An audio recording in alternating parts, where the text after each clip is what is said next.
Doctor ortho Ayurvedic oil and capsule. अब दर्द भी घुटने टेकेगा। महाराष्ट्र के भिवंडी में 4 मंजिला इमारत ढही, एक मौत, कई लोग अब भी मलबे में फंसे। पीएम मोदी ने वीडियो संदेश जारी किया, कहा किसी भी पेपर लीक गैंग को बख्शेंगे नहीं। शिक्षा को लेकर लगातार कदम उठा रहे, सब मिलकर विकसित भारत के सपने को करेंगे। ईरान अमेरिका जंग में पहली बार मिस्र पर हमला, दमियाता पोर्ट पर ड्रोन अटैक, गैस से लदे 2 जहाजों में लगी आग। ईरान ने कहा अमेरिका को नागरिक की मौत का जवाब देंगे।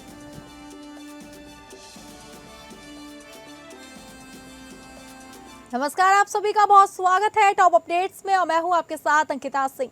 शुरुआत करेंगे टॉप अपडेट्स की। महाराष्ट्र के भिवंडी में 4 मंजिला इमारत का एक हिस्सा जाने से बड़ा हादसा हो गया। अधिकारियों के अनुसार इस दुर्घटना में एक व्यक्ति की मौत हो गई, जबकि 7 से 8 लोगों के मलबे में फंसे होने की आशंका है। यह हादसा पावरलूम नगरी के बालाजी नगर स्थित कोहिनूर बिल्डिंग में हुआ। भिवंडी निजामपुर नगर निगम के अग्निशमन अधिकारी विजय जाधव ने बताया कि मलबे से एक शव निकाला गया है, जबकि एक घायल लड़के को सुरक्षित निकालकर नजदीकी अस्पताल में भर्ती कराया गया। नगर निगम अधिकारियों के मुताबिक 4 मंजिला इमारत में कुल 48 कमरे थे, जिनमें प्रत्येक मंजिल पर 12 कमरे बने थे। इस इमारत को पहले ही खतरनाक घोषित किया जा चुका था। हादसे के समय भवन में मरम्मत का काम चल रहा था। अधिकारियों ने बताया कि गुरुवार रात करीब 9 बजे स्थानीय लोगों ने इमारत से तेज दरारों जैसी आवाजें सुनी। खतरे की आशंका को देखते हुए लोगों ने कई परिवारों को समय रहते बाहर निकाल लिया, लेकिन कुछ लोग अभी भी निकल नहीं पा रहे हैं। इमारत की बी विंग अचानक भरभरा कर गिर गई। एंटी पेपर लीक कानून में कई बड़े प्रावधान किए गए हैं। अब संगठित तरीके से पेपर लीक कराने या नकल गिरोह चलाने वालों को अब अधिकतम 10 साल तक की जेल की सजा हो सकती है। लोकसभा के बाद राज्यसभा में भी ध्वनिमत से anti paper leak bill pass हो गया है। दरअसल पेपर लीक के मुद्दे पर कॉकरोच जनता पार्टी और छात्रों ने जंतर मंतर पर प्रदर्शन किया था। भारी विरोध के बाद धर्मेंद्र प्रधान ने शिक्षा मंत्री के पद से इस्तीफा दिया। इसके साथ ही सरकार ने पेपर लीक को लेकर सख्त कानून बनाने का फैसला लिया। बीजेपी नेता तरुण चुग ने कहा कि प्रधानमंत्री मोदी ने छात्रों के प्रति अपनी अटूट प्रतिबद्धता साफ तौर पर दिखाई। फास्ट ट्रैक कोर्ट, सख्त सजा और भारी जुर्माने का प्रावधान किया गया, ताकि कोई भी छात्रों की जिंदगी के साथ खिलवाड़ न कर सके।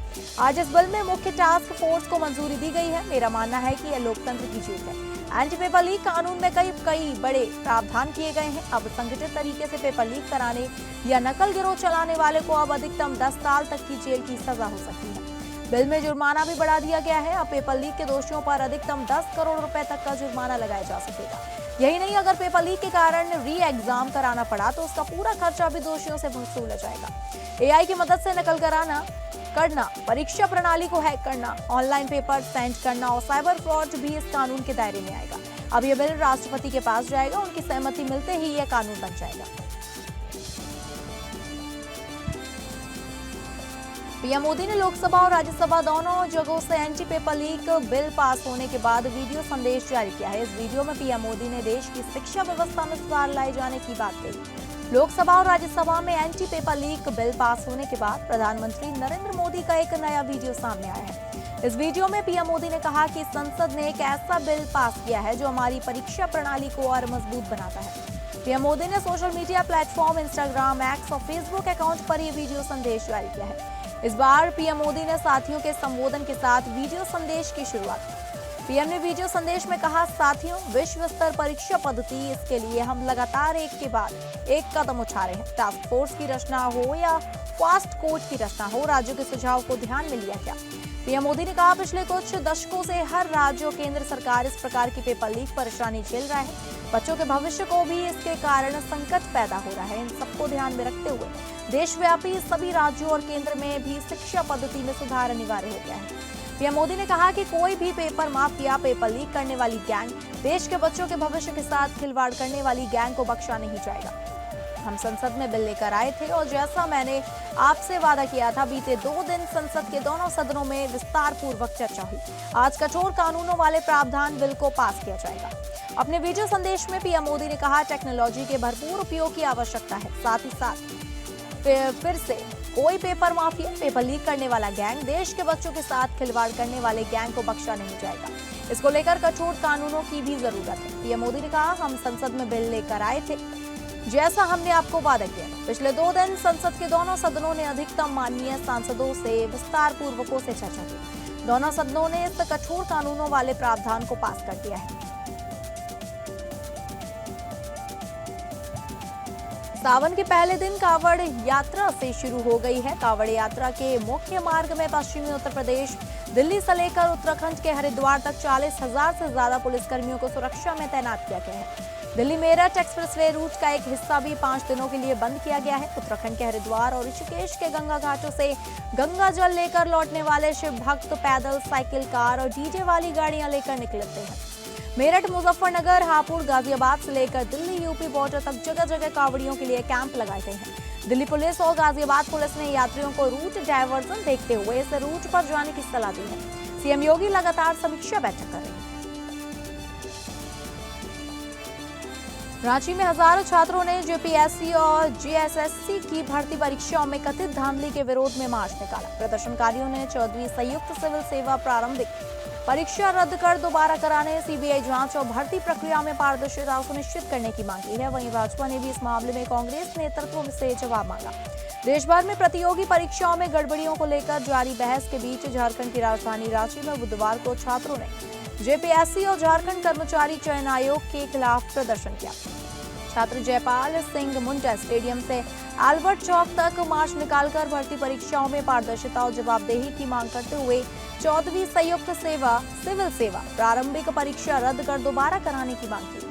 प्रदर्शन में बड़ी संख्या में छात्र छात्राएं शामिल हुए। प्रदर्शनकारियों का कहना था कि प्रतियोगी परीक्षाओं में लगातार सामने आ रही अनियमितताओं से युवाओं का भरोसा कमजोर हुआ है। उन्होंने सरकार और आयोग से भर्ती प्रक्रिया को पूरी तरह पारदर्शी बनाने, परीक्षा प्रणाली में सुधार करने और अभ्यर्थियों के साथ न्याय सुनिश्चित करने की मांग की है। छात्रों ने चेतावनी दी कि यदि उनकी मांगों पर जल्द फैसला नहीं लिया गया तो आंदोलन को और तेज किया जाएगा।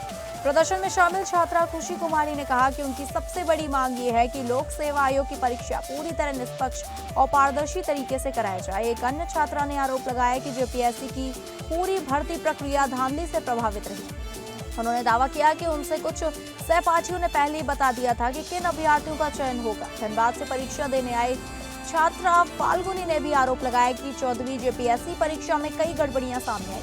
छात्रों ने पूरे मामले की सीबीआई जांच कराने की मांग दोहराई। इस बीच झारखंड भाजपा के प्रवक्ता प्रत्युष शाहदेव ने आरोप लगाया कि जेपीएससी प्रारंभिक परीक्षा में बड़े पैमाने पर धांधली हुई है।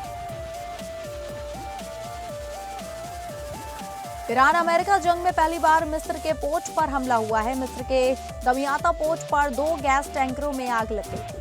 न्यूयॉर्क टाइम्स ने मिस्र सरकार के हवाले से बताया कि आग हादसा नहीं बल्कि ड्रोन हमले का नतीजा थे। रिपोर्ट्स के मुताबिक ड्रोन ने अमेरिकी कंपनी के natural gas storage tanker Energos Winter को निशाना बनाया। हमले के बाद पास में खड़ा दूसरा टैंक गैस लॉक सलेम आग की चपेट में आ गया।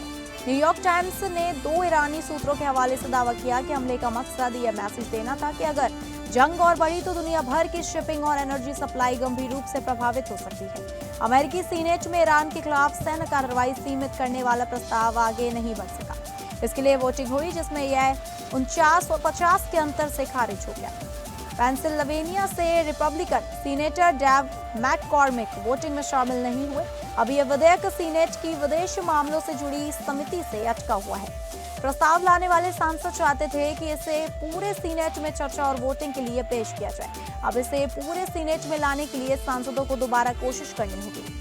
अगर यह प्रस्ताव आगे बढ़ जाता तो ईरान के खिलाफ हमले शुरू करने से पहले अमेरिकी राष्ट्रपति के लिए संसद की मंजूरी लेना जरूरी हो जाता, यानी राष्ट्रपति अकेले ऐसा फैसला नहीं ले सकते थे। वहीं राष्ट्रपति डोनाल्ड ट्रंप के हालिया ईरान हमलों के बाद विपक्षी सांसद लगातार मांग कर रहे हैं कि ऐसे किसी भी सैन्य अभियान पर अंतिम फैसला संसद की मंजूरी से ही हो। गाजियाबाद के मधुबन बापू धाम थाना क्षेत्र में कावड़ यात्रा के दौरान कावड़ खंडित होने के बाद हंगामा हो गया। आरोप है कि एक मुस्लिम युवक के संपर्क में आने से कावड़ छूट गई, जिसके बाद कुछ कावड़ियों ने युवक की पिटाई कर दी। घटना की सूचना मिलते ही पुलिस मौके पर पहुंची और स्थिति को नियंत्रित किया। पुलिस ने कावड़ियों को शांत कराया और उनकी धार्मिक मान्यताओं के अनुरूप विधि विधान से दोबारा कावड़ की पूजा कराई। फिलहाल मौके पर स्थिति पूरी तरह सामान्य है। पुलिस क्षेत्र में निगरानी बनाए हुए है और मामलों में आवश्यक विधिक कार्रवाई की जा रही है।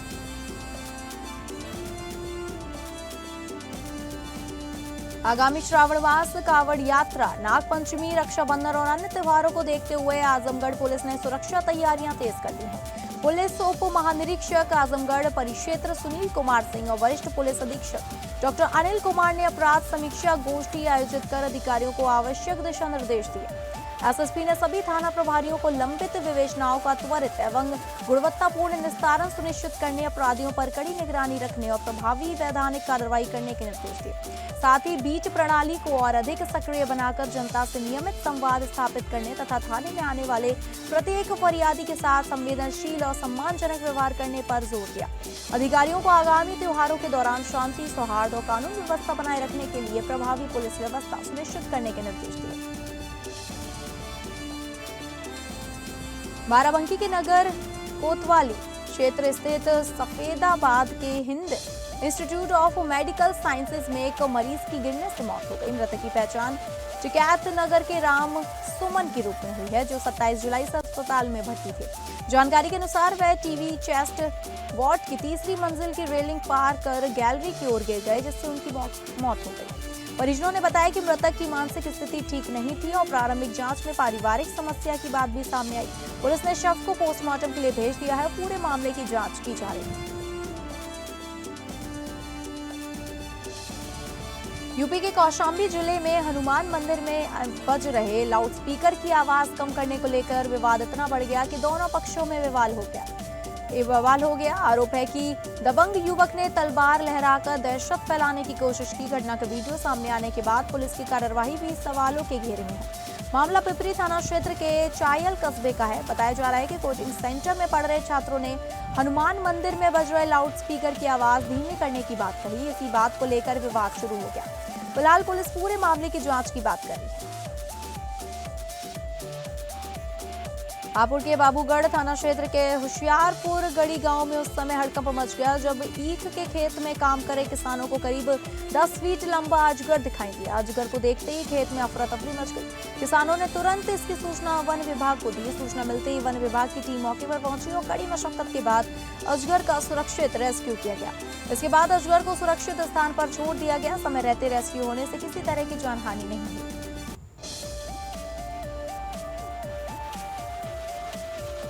आगे बढ़ेंगे, जहां हरदोई जिले में एक दर्दनाक सड़क हादसे में देवर भाभी की जान चली गई। कछौना थाना क्षेत्र के भीरी घाट कट पर तेज रफ्तार कार ने बाइक को जोरदार टक्कर मार दी। हादसे में दोनों गंभीर रूप से घायल हो गए। दोनों के इलाज के लिए अस्पताल ले जाया गया, लेकिन रास्ते में ही देवर की मौत हो गई। वहीं मेडिकल कॉलेज रेफर की गई भाभी ने भी रास्ते में दम तोड़ दिया। पुलिस ने दोनों शवों को पोस्टमार्टम के लिए भेज दिया है और हादसे के कारणों की जाँच शुरू कर दी है। पीलीभीत के जहानाबाद में तेज रफ्तार का कहर देखने को मिला। कोतवाली क्षेत्र के रेलवे क्रॉसिंग के पास एक वैगनॉर कार ने मोटरसाइकिल सवार दंपति को जोरदार टक्कर मार दी। हादसे में मीरापुर पट्टी निवासी ओंकार सिंह की मौके पर ही दर्दनाक मौत हो गई, जबकि उनकी पत्नी लवली देवी गंभीर रूप से घायल हो गई। परिजनों ने उन्हें इलाज के लिए निजी अस्पताल में भर्ती कराया है। घटना के बाद पुलिस ने शव का पंचनामा भरकर पोस्टमार्टम के लिए भेज दिया है। वहीं वैगनॉर चालक को हिरासत में लेकर पूछताछ की जा रही है। थाना प्रभारी जयशंकर सिंह के मुताबिक मामले में विधिक कार्रवाई जारी है। पीलीभीत से एक बेहद संवेदनशील और सनसनीखेज मामला सामने आया है। गजरौला थाना क्षेत्र के मुड़ैला कला गांव की एक गर्भवती नाबालिग युवती की इलाज के दौरान मौत हो गई। परिजनों का आरोप है कि गांव के एक नाबालिग युवक ने शादी का झांसा देकर उससे संबंध बनाए और बाद में शादी से इंकार कर दिया। शिकायत करने पर आरोपी पक्ष ने पहले बालिग होने के बाद शादी का भरोसा दिया, लेकिन बाद में कथित तौर पर धमकियां भी दी गई। आरोप है कि मानसिक तनाव से परेशान होकर युवती ने 13 जुलाई को जहरीला पदार्थ खा लिया। गंभीर हालत में उसे बरेली के रोहिलखंड मेडिकल कॉलेज में भर्ती कराया गया, जहां इलाज के दौरान उसकी मौत हो गई। बताया जा रहा है कि मृत्यु से पहले युवती ने मजिस्ट्रेट के समक्ष बयान दर्ज कराकर आरोपियों के खिलाफ कार्रवाई की मांग की थी। पीड़िता की मां की तहरीर पर गजरौला पुलिस ने नाबालिग युवक समेत 6 लोगों के खिलाफ भारतीय न्याय संहिता और पॉक्सो एक्ट के तहत मुकदमा दर्ज कर जांच शुरू कर दी है। हमीरपुर जिले की रोडवेज बसों की खस्ता हालत का एक और वीडियो सोशल मीडिया पर तेजी से वायरल हो रहा है। वायरल वीडियो में एक महिला कंडक्टर और एक व्यक्ति बंद पड़ी रोडवेज बस को धक्का मारकर स्टार्ट करने की कोशिश करते नजर आ रहे हैं। वीडियो में साफ देखा जा सकता है कि बस बीच रास्ते में बंद हो गई, जिसके बाद कंडक्टर और एक यात्री मिलकर उसे धक्का लगा रहे हैं। वीडियो वायरल होने के बाद यूजर्स रोडवेज की व्यवस्थाओं को लेकर जमकर ट्रोल कर रहे हैं। महाराष्ट्र और मध्य प्रदेश की सीमा से लगे बैतूल जिले के सतपुड़ा पर्वतीय क्षेत्र में रात भर हुई भारी बारिश के कारण अमरावती जिले के शिरसवा कस्बा के पास बहने वाली मेघा नदी तथा ब्रह्मणवाड़ा थड़ी गांव से गुजरने वाली पूर्णा नदी में अचानक बाढ़ की स्थिति बन गई। जिला प्रशासन ने नदी किनारे बसे गांव के लोगों को सतर्क रहने की अपील की। बैतूल जिले के सतपुड़ा पर्वतीय क्षेत्र में लगातार मूसलाधार बारिश का असर अब अमरावती जिले में दिखाई दे रहा है। शिरसगांव कस्बा के समीप बहने वाली मेघा नदी और ब्राह्मणवाड़ा थड़ी गांव से गुजरने वाली पूर्णा नदी का जलस्तर अचानक बढ़ गया, जिससे बाढ़ जैसी स्थिति उत्पन्न हो गई। इस स्थिति को देखते हुए जिला प्रशासन अलर्ट मोड पर है। प्रशासन ने नदी किनारे रहने वाले नागरिकों से सतर्क रहने, नदी और नालों के पास नहीं जाने तथा किसी भी प्रकार का जोखिम न उठाने की अपील की। प्रशासन लगातार हालत पर नजर बनाए हुए है और जरूरत पड़ने पर आवश्यक कदम उठाए जा रहे हैं। अमरावती जिले में लगातार हो रही मूसलाधार बारिश के कारण नांदगांव खंडेश्वर शहर बुरी तरह प्रभावित हुआ। शहर के कई इलाकों में बारिश का पानी दुकानों और लोगों के घरों में घुस गया, जिससे काफी नुकसान हुआ है। बारिश का पानी जिला परिषद स्कूल के परिसर में भी भर गया। स्कूल परिसर में पानी भरने से छात्रों की सुरक्षा को लेकर चिंता का माहौल बन गया। हालांकि राहत की बात यह रही कि इस घटना में कोई जानहानि नहीं हुई और सभी छात्र सुरक्षित हैं। शहर के निचले इलाके पूरी तरह जलमग्न हो गए, जिससे आम जनजीवन प्रभावित हुआ है और लोगों को काफी परेशानियों का सामना करना पड़ रहा है। प्रशासन स्थिति पर लगातार नजर बनाए हुए है। नागरिकों से अपील की गई है कि वे बिना आवश्यक कारण घरों से बाहर न निकले, जलभराव वाले क्षेत्रों से दूर रहें, सुरक्षित स्थानों पर ही बने रहें। उत्तराखंड के चंपावत में मुख्यमंत्री हेल्पलाइन 1905 पर दर्ज शिकायतों के समयबद्ध और गुणवत्तापूर्ण निस्तारण को लेकर जिला प्रशासन पूरी तरह एक्शन मोड में है। जिलाधिकारी मनीष कुमार ने जनपद स्तरीय अधिकारियों के साथ समीक्षा बैठक कर स्पष्ट निर्देश दिए कि हर शिकायत का संवेदनशीलता, पारदर्शिता और जिम्मेदारी के साथ निस्तारण किया जाए। उन्होंने कहा, यदि किसी शिकायत को फोर्स क्लोज किया जाता है तो उसका स्पष्ट कारण शिकायतकर्ता को अवश्य बताया जाएगा और तब तक संवाद बनाए रखा जाए जब तक शिकायतकर्ता पूरी तरह संतुष्ट न हो जाए। डीएम ने अधिकारियों से फील्ड में सक्रिय रहकर समस्याओं का समय रहते समाधान करने पर भी जोर दिया। समीक्षा के दौरान बताया गया कि वर्तमान में जनपद में मुख्यमंत्री हेल्पलाइन पर कुल 9 शिकायतें लंबित हैं, जिनके शीघ्र और प्रभावी निस्तारण के निर्देश संबंधित विभागों को दिए गए हैं। बैठक में अपर जिलाधिकारी, उप जिलाधिकारी, मुख्य चिकित्सा अधिकारी सहित विभिन्न विभागों के अधिकारी मौजूद रहे।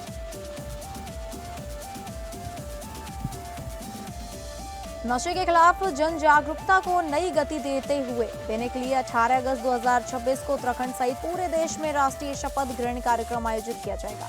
चंपावत जनपद में भी इस अवसर पर सरकारी और निजी विद्यालयों, महाविद्यालयों, आईटीआई, पॉलिटेक्निक, इंजीनियरिंग कॉलेजों और शासकीय कार्यालयों और सार्वजनिक स्थलों पर हजारों लोग नशा मुक्त भारत का संकल्प लेंगे। जिलाधिकारी मनीष कुमार ने सभी संबंधित विभागों को कार्यक्रम का व्यापक और प्रभावी आयोजन सुनिश्चित करने के निर्देश दिए।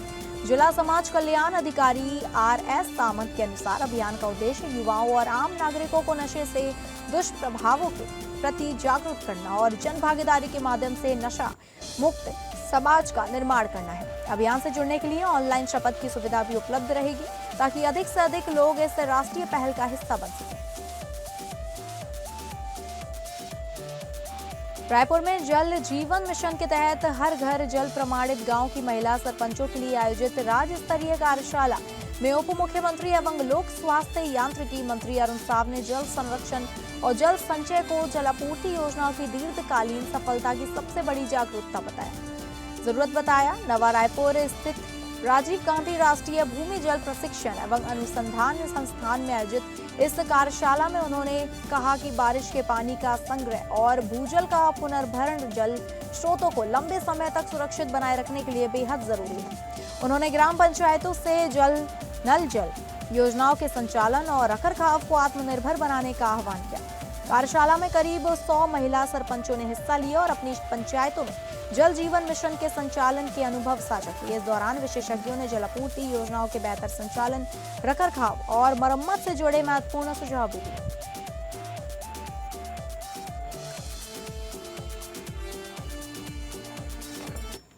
तो तो फिलहाल टॉप अपडेट्स में बस इतना ही। नमस्कार।